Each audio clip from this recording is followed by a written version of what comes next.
confrontation. How to confront, or rather, how to make it a little bit easier to confront. This may sound cliche, but the fact of the matter is it all starts in the mind. How do you define confrontation? If you define it as something that elicits a negative response all the time, then you will be intimidated by it. If you consider confrontation to be something that ends in a fight, that separates you from the people you love, or that ends in some kind of altercation, then in fact you would run in the opposite direction of confrontation. So I guess what we can do is define it in a different way. We're not lying to ourselves. We're simply focusing on the aspect of the truth that makes confrontation less intimidating.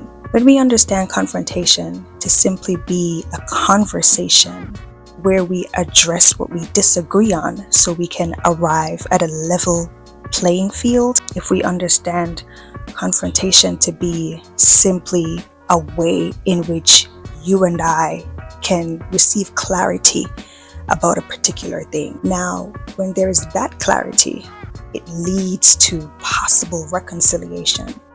Confrontation is an opportunity for you to be heard and also to listen, so the person with whom you are speaking can then feel heard.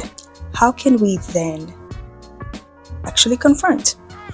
Well, one specific or one practical way in which we can do so is by first imagining it in our minds, practicing it in our minds. Every detail run through in your mind before you actually engage in the act of confrontation. Imagine yourself in the space where you are confronting Becky, or in the space where you are confronting Johnny, or in the space where you are confronting your supervisor. Imagine it, play it off in your head first. So say, for example, you're going to Becky. You're thinking in your mind, all right, where are we going to have this conversation? Is it going to be at a restaurant where we're sitting across from each other? Is that the best way? Should I call her over the phone? You know what? I'm going to have a conversation with her face to face. I think that's the best way. So I'm going to imagine that we are at Applebee's, right? The music is blaring in the background. You know, we got good vibes, good energy in that space. So everybody will kind of already feel calmer in a sense, right? And less combative. We're eating burgers. We are having a drink of water, right? I take a sip. I look at Becky. I say, Becky, how are you? Becky says, I'm doing all right. How are you? You say, I'm doing all right too. Then about 5 minutes into the conversation, you say to her, hey, Becky, I want to talk to you about something real quick. Do you mind?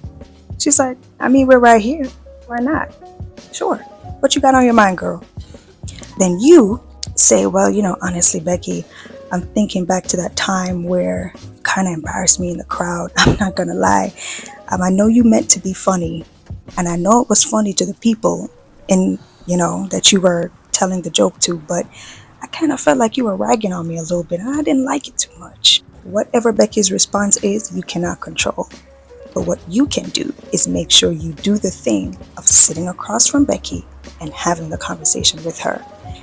Your responsibility is not just to entertain the confrontation, but it is to encourage a peaceful response from her. So the tone that you come to Becky with will inspire her to either be defensive or respond peacefully, right?